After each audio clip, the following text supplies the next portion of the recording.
then I will give you the floor. So first, thank you so much for accepting our invitation and joining us today for our Kawakeb, which we have not had in a while in the summer, and now we are restarting it for the new academic year. Okay. Thank you, Diana. Thank you, Dr. Arrawi, and thank you all the team. It's a pleasure for me to be here today among you. And thank you all for those who joined. I hope you, I'm happy to be sharing my study, which was part of my PhD dissertation. I will share my slides now. Just to, I think everyone is familiar, and you're a familiar face for all of us. So, but just to let everyone know, Mrs. Silva Dakessian Sailian gained her bachelor's in nursing from the Hariri School of Nursing at AUB. She worked as a registered nurse in the coronary care unit at ABMC, and then successfully received her master's degree in public health from AUB, and is teaching the undergraduate in the undergraduate nursing program at Balamand University. After 5 years of service, she transferred back to AUB at HSON, and she is currently a faculty member there, teaching several nursing courses, and she has a passion for palliative care and philosophy, and currently is exploring the culturally sensitive ways of delivering the additional layer of compassionate care that addresses the social, psychological, and spiritual needs of patients. So I won't take much longer from your time. The floor is yours. Thank you, Diana. Thank you again. So I would like to present this paper that was published last year. As I said, this was part of my PhD dissertation, which actually tackled the subject of dignity of patients within the palliative care context. So so my study was about dignity, and before doing that, before going into my study, I wanted to do a review, a systematic review of the topic first, and this is what I'm going to present today. Before actually delving again into the study, I would like to give you a glimpse of how this study came about and where is this coming from by telling you a bit about myself. As Diana was saying, I have worked as an RN, as a registered nurse in the coronary care unit, and that was during the 90s, where palliative care education was not present, was absent. The whole palliative care philosophy was, it's actually a modern philosophy. Nevertheless, I want to share with you an experience that is still with me. I remember we had a patient who arrested on the floor, and we heroically resuscitated the patient. And Mr. M ended up attached to a ventilator, whereby he stayed. He was an unweanable patient, unfortunately, and he stayed intubated for a long period of time. As I was, it happened that I took care of that patient for some days, and we had kind of a connection. And I remember one time while I was suctioning the patient, I realized how upset he was and sad, and tears were rolling down his eyes. And that day I decided to do something to kind of alleviate his pain. I remember bringing along a radio, portable radio from my home, and putting on some music to this man, just with the intention of alleviating some of the suffering. And I believe at that point, this was, if we want to actually put it in a framework now, it would be kind of a palliative intervention. So, and this actually, this personal story that came when I was a bedside nurse continued, because while I was in the teaching arena and teaching domain, and I started having rounds. Do you know, in education, nursing education, you are doing a lot of clinical rounds with the students. And I realized many times how patients who were suffering from multiple comorbidities and they were somehow lost in the medical management. Many of them had other issues, dignity issues that were sometimes, let's say, underrated or not seen. So this dignity thing was touching me everywhere and I could see it.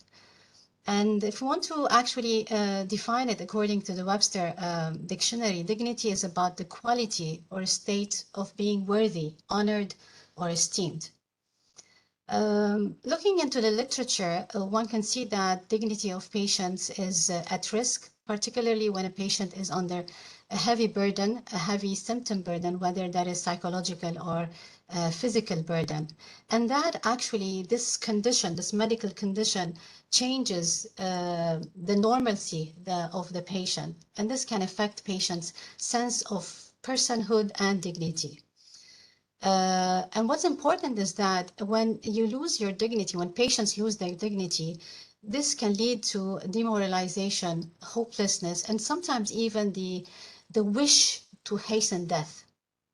So safeguarding patient dignity has been established as a quality indicator in palliative care, and it's an important tenet in palliative care. Looking into delving more into this concept of dignity, I realized that dignity is rather a complex phenomenon. It was multifaceted and it was contextual. And looking further, I realized that dignity was very well explored and researched in the Western literature. There were dignity theories and dignity research here and there. Everybody was talking about dignity in health and particularly in palliative care. But I want to mention one dignity theory that was really a dominant theory in Western literature, and that was established by Chochinov in Canada.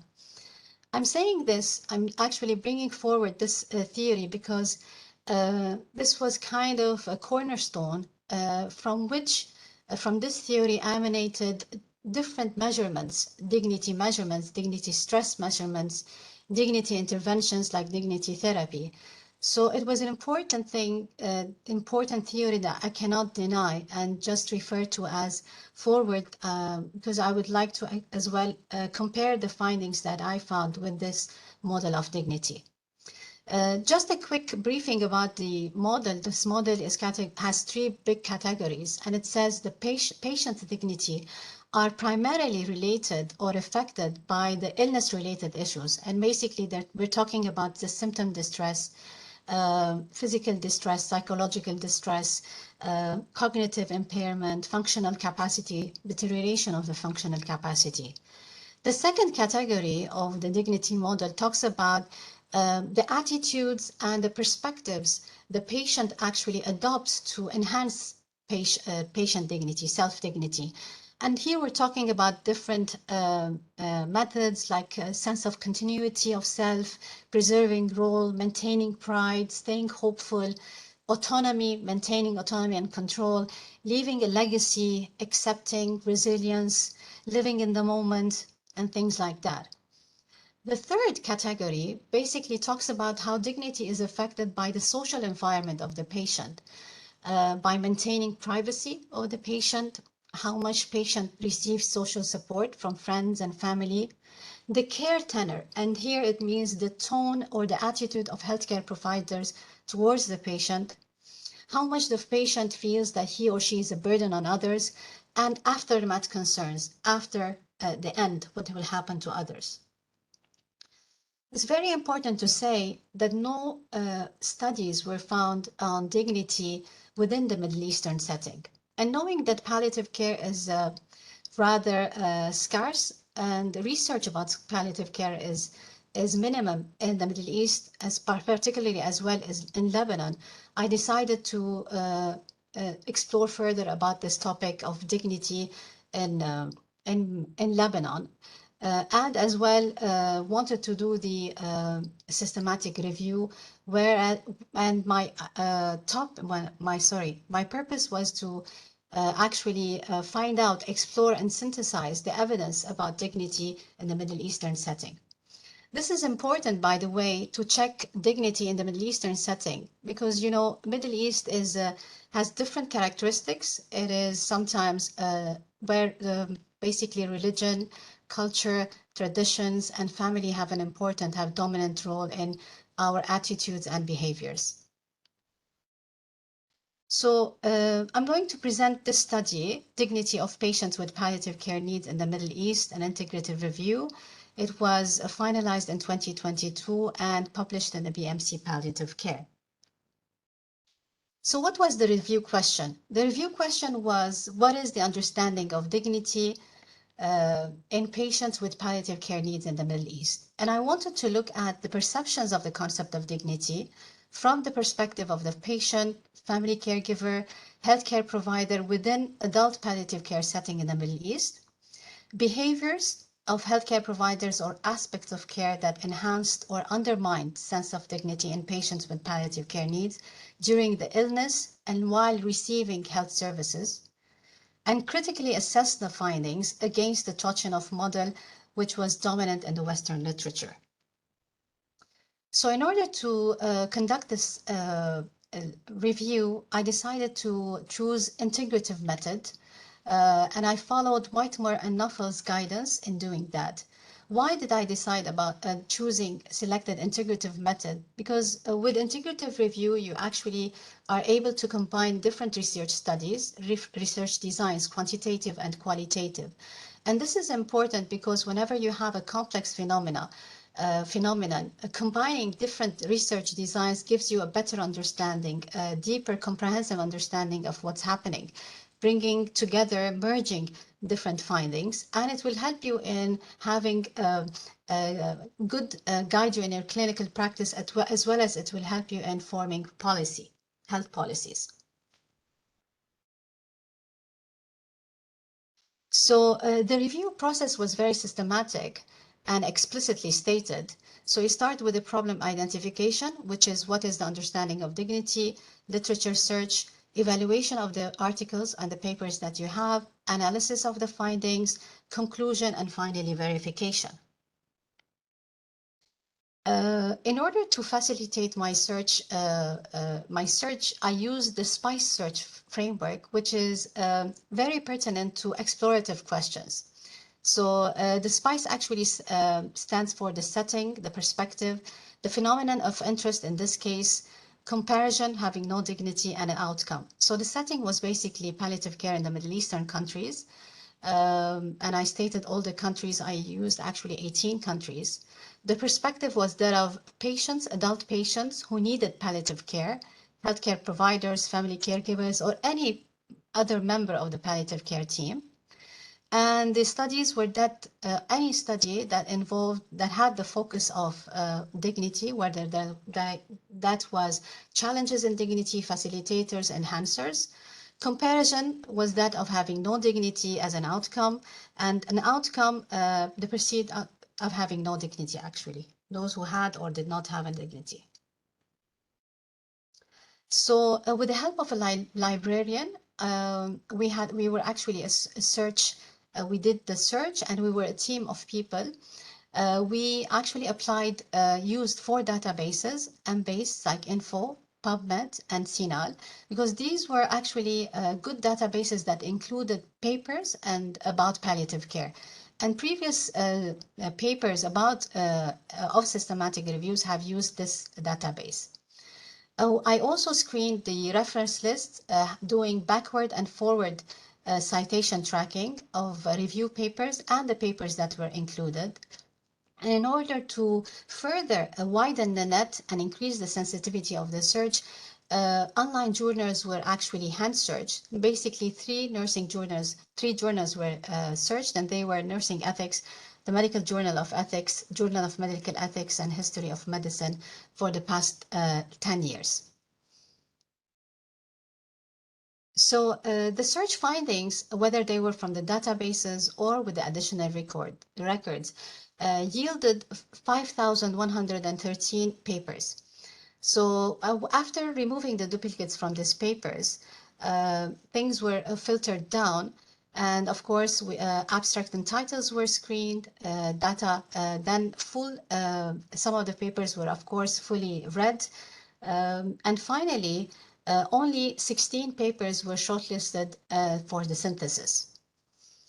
I would like to say that the data extraction was done by a colleague of mine as well to increase the rigor of the review. Another person did data extraction, and all the data extraction was done using actually big Excel sheets and trying to put and every aspect of the each paper was explicitly stated, documented in order to have a good visualization and good comparison of the findings.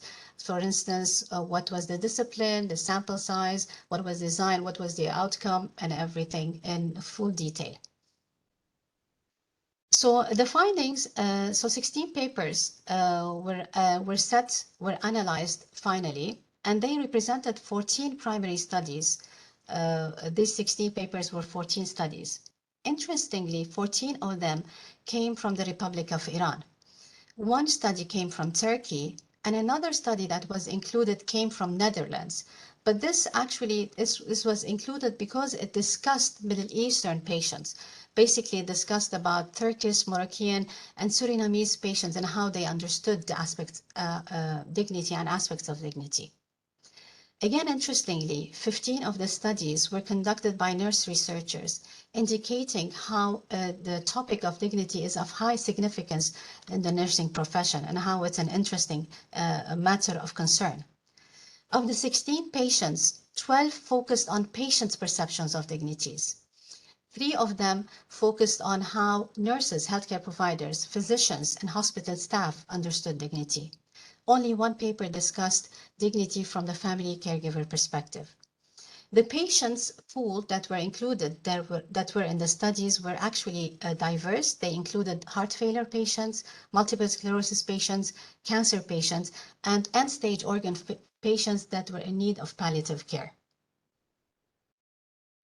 Now the findings, of course, the findings after having coding, summarizing, this was really an iterative method, the analysis. 7 themes emerged, and I will actually explain each theme now that actually explained dignity and what dignity meant. I will start with the first theme, which is privacy, maintaining privacy and secrecy. So for patients, personal space, particularly in the hospital setting, was very important. It was important for them to have special rooms separated by curtains. They needed their own space. Decent gowns that prevented exposure of body parts was very important. Knocking at the door before coming into the patient's room, particularly for women who were veiled, was very important so that they make sure that the veil is on. Gender-sensitive healthcare services was very important, meaning male taking care of male patients and vice versa. And this was for both genders, males and females. Concealing of the medical condition, secrecy of the medical condition was very important to these patients. And even it was mentioned that some of the patients chose to go into far hospitals in order to keep the secrecy of the condition so that the neighbors and the community, their neighborhoods didn't know, kept it secret and didn't know that they were sick. So secrecy was very important. In males particularly, it was important that men around them didn't know that they were taking medicines, any kind of drugs, particularly opioids. So nudity was a stressor. And when healthcare professionals came in and they were giving probing questions about personal and intimate issues, this actually, again, did not resonate well with dignity. The second theme was that of gentle communication, maintaining hope. So patients felt that abruptly or bluntly saying the truth about a diagnosis, a grave diagnosis or a prognosis, was inappropriate and improper. They felt sometimes that it was even rude. They wanted to maintain a gentle disclosure of the truth and making sure that this communication actually recognized the personal values and individual values of the patient. So it was very important for the healthcare professional to deliver what the patient wants to hear. retaining a glimpse of hope was essential, was vital for the patients, because many of the patients actually, they preferred to maintain hope rather than having all the blunt, poor prognosis stated out bluntly. This was actually underpinned by the idea of knowing that God is there, God is omnipotent and will actually do miracles. And they had the sense of surrendering to God and maintaining this hope through their faith. Some of the patients were really keen on maintaining their religious practices, basically prayer. Even one of the patients was upset that due to a sleeping pill that he had taken, he wasn't able to do his morning prayer in the morning. So he was very upset that they should have asked him about this and the effect of the sleeping pill, because he wasn't able to do his prayer. So prayerfulness and commitment and this faith was really, again, apparent. I want to mention that as well, too much pity on the patient wasn't okay as well, because it positioned the patient in a weak place, or blaming the patient as well during the communication was not resonant with dignity. The third theme was about availability and affordability of the resources. So making sure the patients wanted to have medical resources that were available, accessible to them. Basically, they wanted to have the economic stability and sustainability to be able to get those resources. Unfortunately, shortage of medicine and having no access, or having, let's say, limited access to healthcare resources that were good, this was a problem and did not resonate, did not maintain patient dignity. And in this sense, financial sustainability and economic wellness was regarded as an important thing. It gave them purpose in life. It made them feel that they were valuable and important people. And that's why particularly males wanted to maintain their employability. So employability, education, having the skills were protective methods of protecting patients' dignity. In this sense, in terms of resources, patients wanted to have clean environment, clean hospitals, private lavatories, rooms, and good lighting, good healthcare resources for them. I want to mention that patients who suffered from poverty, this increased the sense of burden. They felt that they were being an economic burden on the friends and family, and this diminished their dignity. Need to mention here that young patients were more affected by this than older ones, because it actually directly hit them hard and showing actually more of how vulnerable they were. Family support was another theme. It was obvious that family were like a very important backbone support system for the patients, particularly during hospitalizations. Family were actively present there, and they were involved in many of the care planning, helping the patient, decision making. And many of the patients wanted their families to be around. So presence of this family support was very important. It gave them sense of security, sense of being supported. For instance, because at the same time, it maintained their social role. And particularly, this was important for females. Because, for instance, they wanted to be looked at within their gender roles, within their family hierarchy. For instance, the mother who cooks with the family, this was an important role to be kept within the family. So when visitors were not allowed, or when people were coming alone and they didn't have visitors in the hospital, or living alone, or being cared of professionals rather than family caregivers, was kind of hurting to dignity, was not resonant with maintaining a dignity. Empowering policies in this sense, in terms of community, was an important thing that patients looked into, whether that was within the hospital setting or outside the setting. Another theme was maintaining physical fitness and functionality. The more the patients felt that they were able to do their self-care, maintain control over their daily activities, they were physically independent and functional, this actually maintained further and preserved their dignities. So this meant that they needed to have symptom management. Low symptom burden and minimal medical complications was that as an important factor to maintain dignity. So in this sense, the more the patient was hospitalized, the more was the risk for losing dignity, because at the same time, they felt sometimes during the hospital setting, and they were more exposed, whether that was physical exposure or personhood exposure, they were more exposed to losing dignity, showing their vulnerability.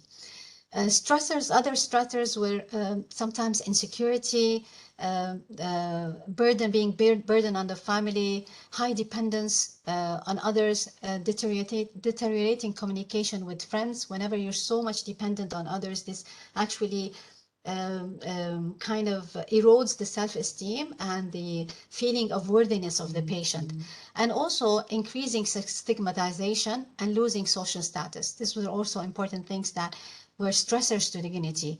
For women and for men, physical fitness was also important because it kind of secured getting married, and this was an important thing to maintain dignity as well in the studies.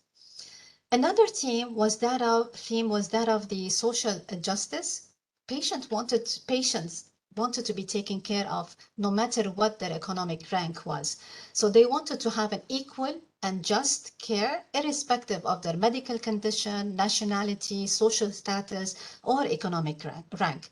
They wanted to have a good communication that was symmetrical and that was humble, where you had compassion and kind care, rather than asymmetrical relationship between the healthcare providers or the community and the patient. They wanted to be seen as equals and wanted a kind, non-discriminatory care, basically. No marginalization, no stigmatization, discrepancy. Nevertheless, some of the papers showed that there was a discrepancy between the perceived values and the actions of the healthcare providers. So values were very high values, but sometimes they were not congruent with the actions that was there in the healthcare practice and the clinical practice. Bureaucracy was again something that actually hurt dignity. Strict regulations that were sometimes not patient-centered, again hurt dignity. Use of improper language and paternalistic attitude were things that stressed dignity. Finally, the last theme was about having reliable healthcare system. By reliable healthcare system meant patients wanted to have experts, competent healthcare professionals that were able to deliver error-free management. They wanted to have prompt attention to their needs, despite shortages or unfavorable conditions in the healthcare system. They wanted to have a comprehensive care that paid attention to all their needs. Diligent and kind nurses were needed. They wanted to have wards that were sufficiently staffed, well-staffed, and they wanted to have healthcare providers who had neat attire, neatly groomed, and who followed hygienic measures. Sustaining the physical body was very important for the patients, even in the last moments of life, even in the end of life, they wanted to sustain their physical body in terms of cleanliness, in terms of, if need be, feeding, pain-free. Silence was an interesting thing that came up, particularly in intensive care units. They felt that silence was kind of affecting dignity. So I want to give an example here. A reductionist practice was, of course, something that patients didn't like. Reducing patients into cases or routine tasks, task-oriented, was something that was stated. For instance, one of the examples was given, like nurses or during the rounds mentioning, for instance, certain blah blah patient had 5 BMs today, and this was a very terrible patient. So reductionist and in proper language, where this language is actually heard by patients or visitors or anyone. This reducing patients, human beings, into tasks or cases was kind of detrimental to dignity. Lack of motivation sometimes from healthcare providers, and sometimes pointless treatment, all were things that affected dignity. Finally, these were the findings. I compared the findings with the Chochinov model of dignity. For one reason, I said because this was a dominant model in the literature, and I wanted to relate the findings to the literature that was there. And I found that overall, of course, the findings were stated in a different method, but overall, they were compatible with the findings of the dignity model. Nevertheless, new themes emerged in my findings that were not present in the model. Basically, economic stability, availability and affordability of resources. One needs to mention that the Chochinov model is coming from Canada, where probably at that point in time, don't forget the Chochinov model was made in 2000, was constructed in 2002, 20 years ago. So availability and affordability of resources probably wasn't a problem there. So it's not mentioned in the model. Upholding hope for improved health was an important thing. What's a nuance in a communication that patients in the Middle East actually wanted to hear hope. They even sometimes preferred hope to blunt truth-telling, and the central role of family caregivers in the care and the planning and delivering care of patients, which again was kind of blurred. It was there, but it was under social tenor, social care, but not particularly family presence. So these themes basically reflected the socioeconomic, cultural values and how these, not only the micro environment as well as the macro environment of the patient affects the interpretation and shapes the interpretation of dignity. I want to say that this systematic review, one of the limitations of the systematic review is that since most of the papers came from Iran, you might not completely say that it really reflects the whole Middle Eastern setting.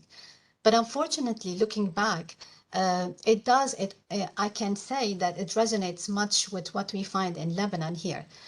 Particularly after having the economic crisis and the shortages that we're feeling now and we're experiencing now, I can actually feel how resonating this is. But this is one of the limitations of this paper, that it actually found basically only most of the papers coming from Iran. But it also tells us that patients do suffer from loss of dignity in different settings in palliative care, those who need palliative care, and also highlights how the personal, social, cultural, political, and economic forces influence and shape dignity in clinical practice. This might give us some suggestions of how we could deal with our patients and their families and how we can change our practice in order to preserve and these patient population, particularly those in need of palliative care, who are already burdened with the medical condition physically and emotionally. And thank you. This is it basically. Thank you for hearing me. Dr. Silva, thank you very, very, very much for this insightful talk. I cannot thank you enough. Not only it's insightful, it's very much needed, actually. I'm sure we will learn even more once we read it. May I intrude with a few questions, if I may, and then we'll give the floor to my colleagues? Yes. So you want me to just spell them out together, or I'll wait one after the other? Go ahead. I prefer one after the other. Okay. So did you have the chance to compare this study with what we have in the West? Basically, yes. Most of the Western studies, most of them use the Chochinov model, and most of the studies that have been explored, that have explored dignity, talk about functionality and autonomy of patients. So most of the patients need to have full control of their end-of-life care and the decisions that are made during, because they are palliative care patients. So self-determination is an important anchoring point in dignity, of maintaining dignity in the West, which again, we don't find it in the Middle Eastern setting. It's more of collective decision-making and sharing of decisions. As it was also mentioned in the model, in the Western model, autonomy, maintaining control is one of the factors that preserves dignity, which I did not find in the review. Interesting. But Thank you. however, I just want to mention that functionality, physical fitness, symptom control, these were things that were present, and probably these are international things. All right, great, thank you. What about young versus geriatric populations? Any studies on that? Any major differences that we need to know about?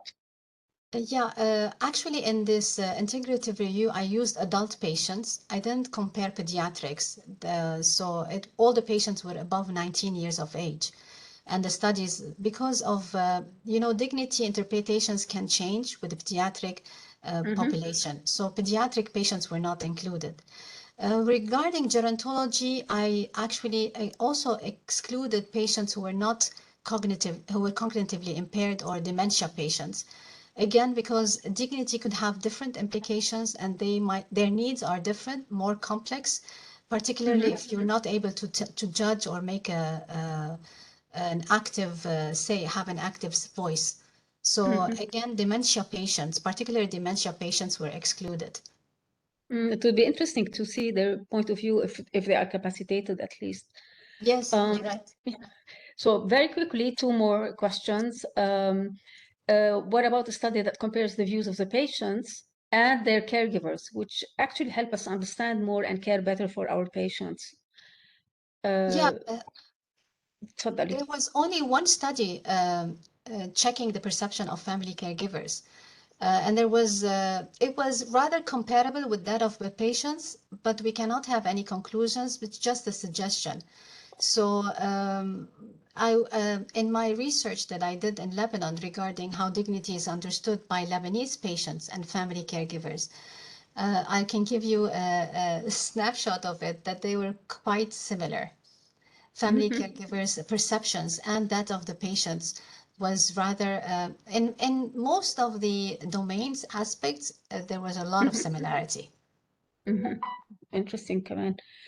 The last one, I realized as we go doing our ethics consults on the wards and seeing patients that oftentimes physicians tend to stop in a way or to shy away from visiting patients who are labeled, quote unquote, under palliative care.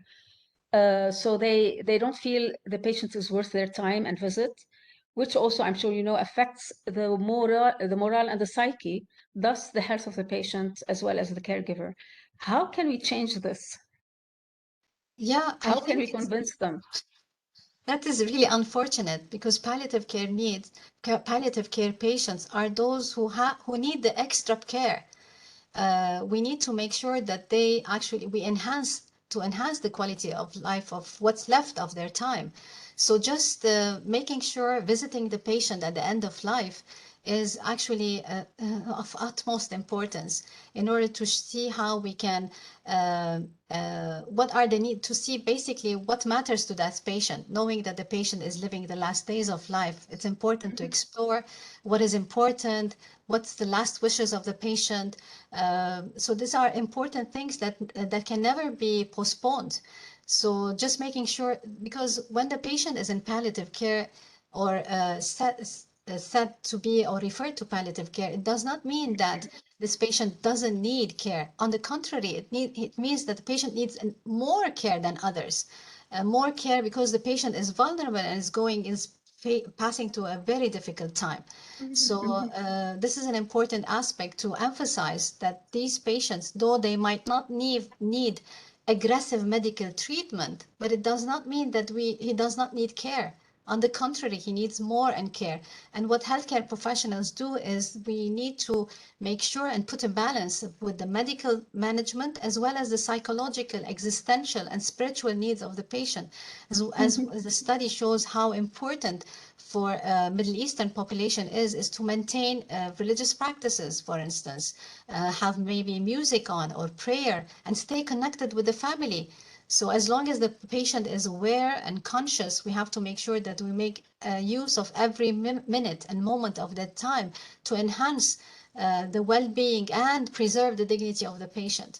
So this is an important thing of probably we need to increase awareness of how such patients, how we can easily touch the lives of those patients who are at end of life and make a big change. I mean, the way you go, the way a patient dies, this happens once, and we are there. This is one-time thing, and you can even make it a good one or a bad one. I mean, death is inevitable, but at the end of the day, we can make a big difference in how this could end, how this dying process will be. And it will affect not only the patient, but also the family.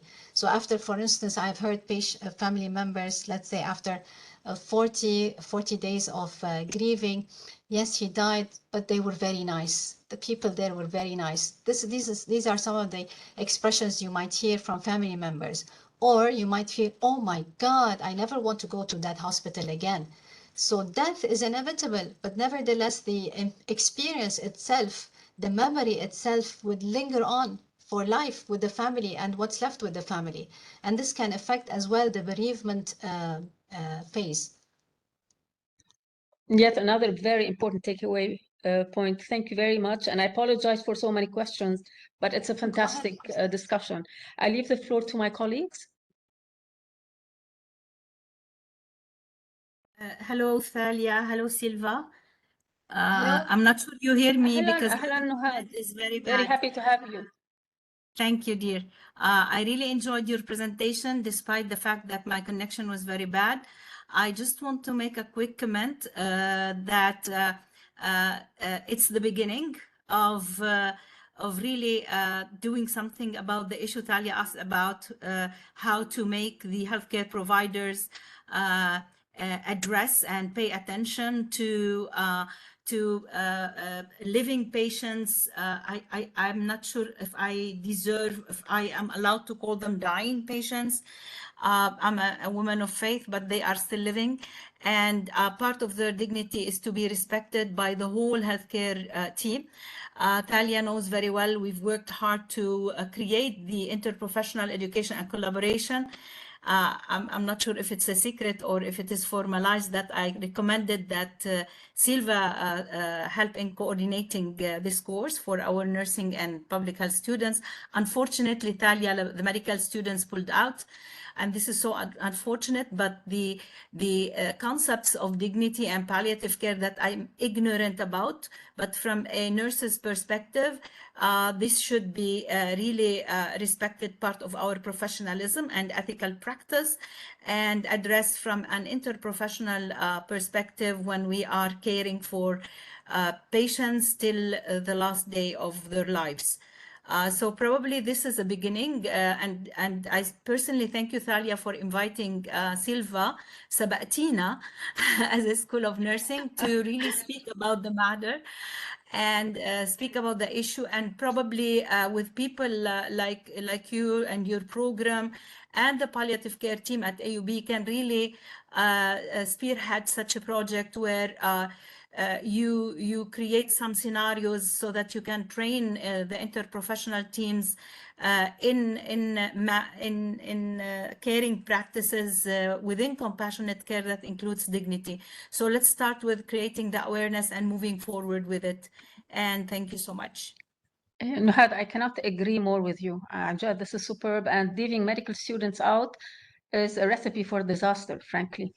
So I can promise two things. One, we will have this lecture, as Dr. Silva doesn't mind, one required talk for our medical students via our program, so they need to know this. And I will also, during the palliative care meeting, Kaman, I will discuss this again. And hopefully, as Dr. Silva doesn't mind, she can present there and we can start moving forward. Thank you very much, Nuhad and Silva. Bless you. Thank you. Thank you. Of course, Dr. Talia. Sure. Thank you.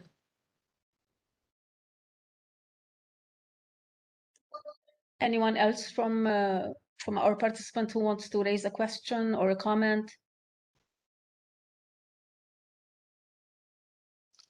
I want to say some of the reflections that I had after while doing this literature review. It was actually, during our time when we were in this political turmoil, we were having the protests and everything. And when I found out that most of the studies are Iranians, I said in the beginning, we were not into this tunnel of economic crisis yet. I was so assured that this is going to be completely different. This is a completely different context, and I'm not going to find any similarities in Lebanon. Iran had been under a lot of sanctions, American sanctions, and they had a lot of shortages and problems, restraints.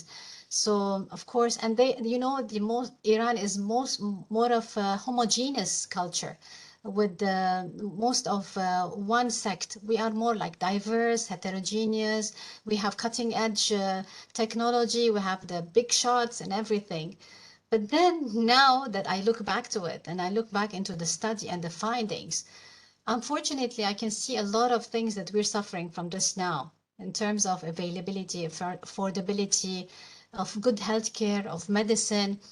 And I would like to tell you later on, if there is a chance, about the study in Lebanon, what we found in Lebanon regarding particularly about the availability and affordability of medicine, how this is a necessity, basic necessity, and at least having a patient feel dignified. حجزناكي for this من هلا. Just to say one thing, I'm not surprised that the studies came from Iran. Frankly, Iran is also a WHO collaborating center for ethics.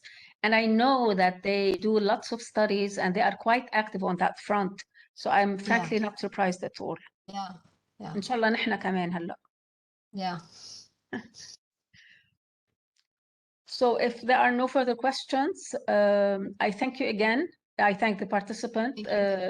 This will be posted on our YouTube channel for those who were not able to attend. I leave the last words for Tala and Diana.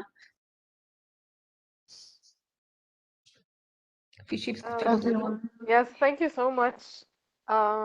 It was really enlightening, honestly, and I just it gave me a few ideas about that there's a lot to be done, especially with regards to education and medical students, as you pointed out. And I don't know about a study perhaps about the perceptions of not just because you mentioned in your review that there was a study, I think, that took the perspective of the healthcare providers. I don't know if this has been done here. That of the physicians versus the nurses, and to explore if they are aligned or not, what their perceptions of dignity are. So yes, very interesting. There's a lot to be done, I think, and I hope it's the start, as you said. فتحنا لك مشاريع. See? Yeah. Thank you. You want to add anything, Doctora? No, I just want to say that my research was in Lebanon. I actually compared the findings and interpretations of dignity from patients and family caregivers' perspective. Most of them were very similar, particularly similar, but with very few differences in perception. And maybe I can present that in another time later on. But it had unfortunately, a lot of similarities with the integrative review that was presented here. But I did not yet explore perceptions of healthcare providers. It's very, very pertinent to do that in the next stage. Yeah, so thank you very much. And as we say, à la prochaine. Thank you so much. Thank you, Dr. Talia. Yeah, هلا. Have a good have a good night if you wish. Bye bye. Yes. Thank you all. Thank you all. Bye bye. Thank you.